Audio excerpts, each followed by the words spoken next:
চারটি বিষয় না জেনে থাকলে আপনার পাঞ্জাবি কেনার কোনো দরকারই নেই। হ্যালো, আসসালামু আলাইকুম, আমি মোহাম্মদ ইসরাফুল হোসেন। আপনারা দেখছেন মোল্লা ফ্যাশন।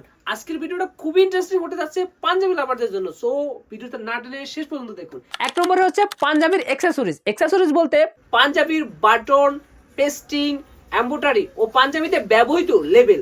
বাটনটা প্রিমিয়াম কিনা ভাই সবাই চায় না বলতেছে, তবে আপনি দেখবে যে বাটনের কোথাও মরিচা পড়ে আছে কিনা এবং ইজিলি আপনি বাটনটি অফ অন করতে পারছেন কিনা, বাটনের যে মেটালটা এই মেটালটা ঠিক মজবুত কিনা।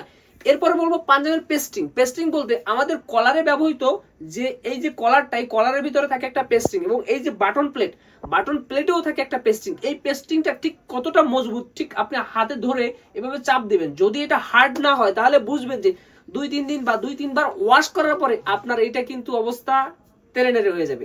যাই হোক, এরপরে বলবো হচ্ছে পাঞ্জাবিতে ব্যবহৃত যে এমব্রয়ডারি গুলা, এই যে আপনার হাতায় দেখবেন, তারপর বুকের এখানে দেখবেন, এই এমব্রয়ডারি গুলা ঠিক সুতোগুলো কি প্রিমিয়াম কিনা এবং খুব সফট কিনা বা স্মুথলি, এটা আসলে খুব মনোযোগ দিয়ে দেখা হচ্ছে।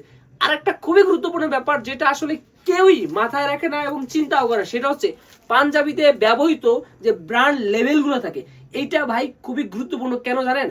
আমি বেশ কিছু সমস্যায় পড়ছি। অনেক ভালো ভালো ব্র্যান্ড থেকে পাঞ্জাবি কেনার পরে দেখছি লেভেলটা খুব হার্ড থাকে এবং লেভেলটা একটা রাউন্ড শেপ টাইপের থাকে, যেটা আমার ঘাড় চুলকায়। অনেক সময় আমি ইউজ করতেছি, দেন মসজিদে গেছি, তখন আমার চুলকানোর একটা সমস্যা তৈরি হয়েছে। এটা বিরক্তের একটা কারণ। এই জিনিসটা আমাদের মাথায় রাখা উচিত। নাম্বার 2 হচ্ছে পাঞ্জাবির ফিটিং। পাঞ্জাবির ফিটিংটা এমন না হয় যে আপনার পাঞ্জাবিটা অনেক ঢোলা মনে হচ্ছে এবং অতিরিক্ত টাইট মনে হচ্ছে।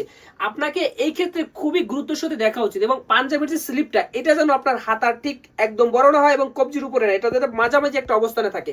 এক্ষেত্রে আপনাদের একটা নিন্দ্রা টেকনিক দিতে পারি, সেটা হচ্ছে আপনার বাসায় ব্যবহৃত যে পাঞ্জাবিটি, যেটা আপনাকে খুব পারফেক্ট একটা ম্যাচ হয়, ওই পাঞ্জাবির একটা সাইজ আপনি প্রয়োজনে মেজারমেন্ট টেপ দিয়া বুকের এই মাপটা, পাঞ্জাবির লংটা এবং স্লিপের যে একটা মাপ আছে এই শোল্ডার থেকে এই পর্যন্ত, এই মাপটা একদম পারফেক্ট ভাবে দেখবেন।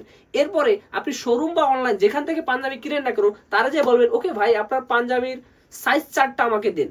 যখন উনি সাইজ চার্টটা দেবে, বলবেন ওকে স্লিপের হাতাটা কত ইঞ্চি, শোল্ডার কত ইঞ্চি, লং কত ইঞ্চি, তখন আপনার পাঞ্জাবির সাথে ওই পাঞ্জাবির সাইজ চার্টটা মিলাবেন। আমি শিওর, যদি একটা প্রফেশনাল মানের পাঞ্জাবি সেলার না হয়, যদি একটা ভালো ওয়েবসাইট না হয় বা পেজ না হয়, আপনাকে ভাই একটা পারফেক্ট মেজারমেন্ট অনুযায়ী সাইজ চার্ট দিতে পারবে না।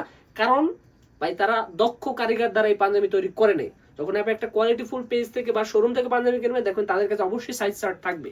আপনার সাইজ চার্টের সাথে ওই ব্র্যান্ডের সাইজ চার্টটা মিলিয়ে তারপর পাঞ্জাবি ক্রয় করবেন। এরপর হচ্ছে নাম্বার 3। নাম্বার 3 হচ্ছে পাঞ্জাবি সুইং, যেটা ভাই আমরা কেউই কখনো দেখি না এবং চিন্তাও করি না, জাস্ট কালার ডিজাইন দেখে চয়েস করি।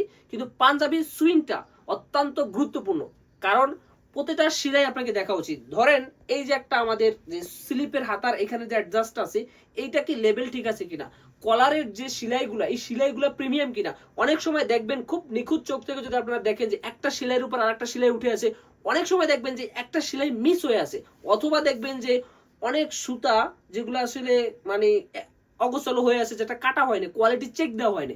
এবং আপনারা দেখবেন পকেটগুলো সুন্দর করে দেখবেন। অনেক ভাই কোয়ালিটিফুল পাঞ্জাবির পকেটের সেলাইটাও অনেকে লোকাল দেয়, কারণ ওই সময়টা তারা ওইখানে ব্যয় করে না। এটা অনেক হিসাব নিকাশ আছে। যাই হোক, আপনারা সেলাইগুলো খুব মন দিয়ে দেখবেন। সব সেলাইগুলো ঠিকঠাক থাকলে বুঝবেন আপনার সুইং কোয়ালিটি ওকে, এটা দক্ষ কারিগর দ্বারা তৈরি হয়েছে। তাহলে আপনার ওই পাঞ্জাবির কোয়ালিটি নিশ্চিত করে তৈরি করেছে, তার মানে পাঞ্জাবিটা মোটামুটি ওকে আছে। নাম্বার 4 হচ্ছে পাঞ্জাবির কাপড়। আপনার পাঞ্জাবির কাপড়টি সফট এবং কটন কিনা। আপনার টাকা দিয়ে পাঞ্জাবির কাপড়টি সফট ও যদি কটন না হয়, তাহলে এটি ব্যবহার করলে হবে বিরক্ত বোধ। সো এটা নিশ্চিত হন যে আপনার ব্যবহৃত পাঞ্জাবির কাপড়টি আরামদায়ক কিনা। সবসময় ভালো মানের কাপড় পরার চেষ্টা করুন, যাতে আপনাকে সবসময় আরামদায়ক একটি অনুভূতি দেয়। একটা কথা বলি, কম দামে কখনো ভালো পণ্য পাওয়া যায় না। সো ভালো মানের পোশাক পরুন, নিজেকে সুন্দর এবং সুস্থ রাখুন, মোলা ফ্যাশনের সঙ্গে থাকুন। আসসালামু আলাইকুম।